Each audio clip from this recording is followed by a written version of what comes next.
ન્યૂઝમાં આપ સૌનું હાર્દિક સ્વાગત છે। આવો જોઈએ આજના સમાચાર। કેપી સંઘવી વિરુદ્ધ હીરાના વેપારીઓના ધરણા, કહું ઘર ચલાવવાના પણ ફાફા, સંતાનોને અભ્યાસ છોડાવી નોકરીએ લગાવવા પડ્યા। જુઓ, સુરતમાં હીરાના વેપારમાં નુકસાન થયા બાદ હીરા દલાલોએ જેમની પાસેથી રફ હીરાની ખરીદી કરી હતી તે કેપી સંઘવી કંપનીને સમાધાન સાથે ચૂકવણું કર્યું હોવા છતાં સિક્યુરિટી ચેક બાઉન્સ કરાવી હેરાન કરતા હોવાની હીરા વેપારીએ સુરત ડાયમંડ એસોસિએશનને ફરી રજૂઆત કરી છે। જ્યાં સુધી નિર્ણય ન આવે ત્યાં સુધી ધરણા ઉપર બેસવાનો નિર્ણય પણ કરવામાં આવ્યો છે।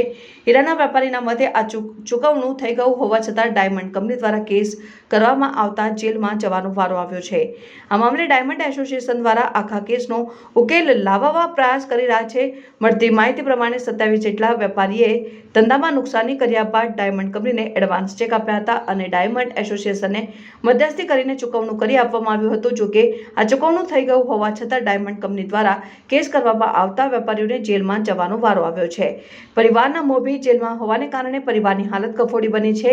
હીરા વેપારીઓએ કેપી સંઘવી કંપની પાસેથી 10 લાખથી લઈને 1.5 કરોડ સુધીની લોન સુધીની મળીને અંદાજિત 8 કરોડ રૂપિયા સુધીની રફની ખરીદી કરી હતી, જેમાં 50 થી 80% સુધી ચૂકવણું કરીને નાદારી નોંધાવી હતી। Reporter Rajubhai Sukhadia, news 7 India. આ જૂનો કેસ છે। પહેલાં એની રજૂઆત થઈ ચૂકી છે। જે કેપી સંઘવી કંપની છે, જે તે સમયે આ લોકોએ નુકસાની કરીને ઉઠમણું કર્યું હતું।